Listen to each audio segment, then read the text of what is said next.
les fiches, t'as le programme, t'es une quiche. Pas de problème, Paul Math, Parnac, c'est des maths en poème. Le bac c'est le totem, X c'est gratos, fin des notes locos, matos locos. Des maths pour les costauds, taf du costro. Dans cette vidéo, tu vas apprendre à déterminer les coordonnées d'un vecteur graphiquement.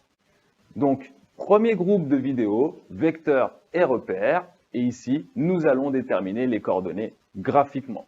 Les coordonnées d'un vecteur s'écrivent verticalement. L'abscisse est située au-dessus et l'ordonnée en dessous. Donc, graphiquement, déterminer les coordonnées d'un vecteur. Pour déterminer les coordonnées d'un vecteur via un repère, nous avons deux méthodes. La première, la méthode de l'escalier.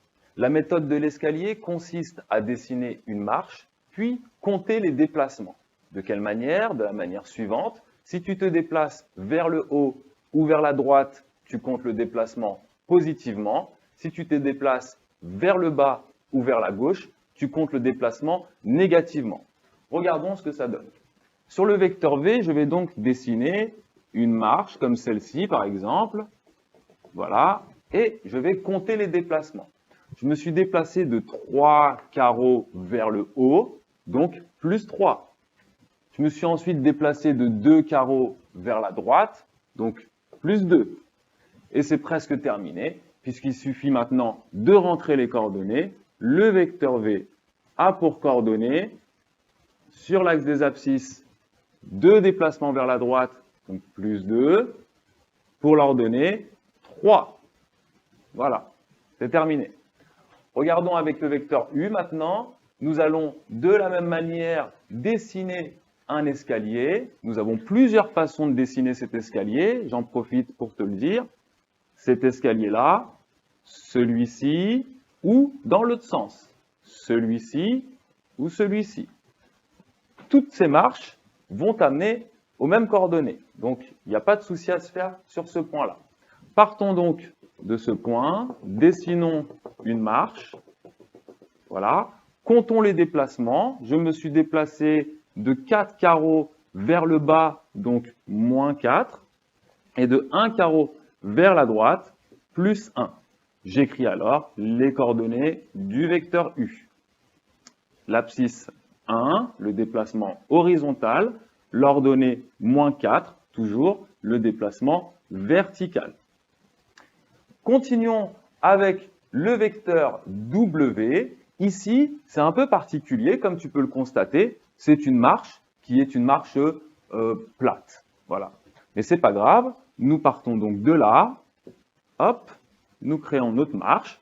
Nous allons donc regarder le déplacement.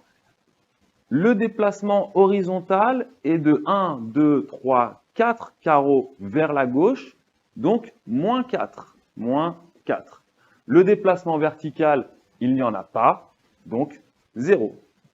Voilà, c'est très simple, comme tu peux le constater. Maintenant, deuxième méthode en utilisant la définition. Comme tu le sais, il existe une infinité de vecteurs égaux à un vecteur donné. Du coup, le cours te dit, pour déterminer les coordonnées d'un vecteur, tu peux lire les coordonnées de la pointe, de la flèche, du vecteur égal au vecteur que tu considères, mais qui cette fois démarre de l'origine. Regardons ce que ça donne. Tu prends ton vecteur U et tu le rapportes à l'origine. On tombe donc ici. Tu peux soit l'imaginer, soit le dessiner dans un premier temps si tu as un peu de mal. Et tu vas lire les coordonnées de la pointe, de la flèche, 2, 3. Et c'est terminé. Le vecteur V a pour coordonnées 2, 3. Concernant le vecteur U, nous allons faire de même. Nous allons prendre le vecteur, l'apporter à l'origine et lire les coordonnées de la flèche. Voilà. Et donc U, ici, a pour coordonnées 1, moins 4. 1, moins 4. On fait pareil avec le vecteur W. on le prend, on l'apporte à l'origine, on lit les coordonnées de la flèche. Ici, W aura pour coordonnées -4 en abscisse, 0 en ordonnée. Voilà, c'est pas très compliqué. Tu peux choisir l'une ou l'autre des méthodes et je t'invite à me rejoindre pour la prochaine vidéo pour déterminer les coordonnées d'un vecteur, cette fois-ci par le calcul.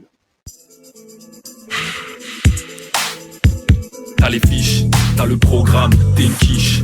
Pas de problème, Paul, maths, Barnac, c'est des maths en poème.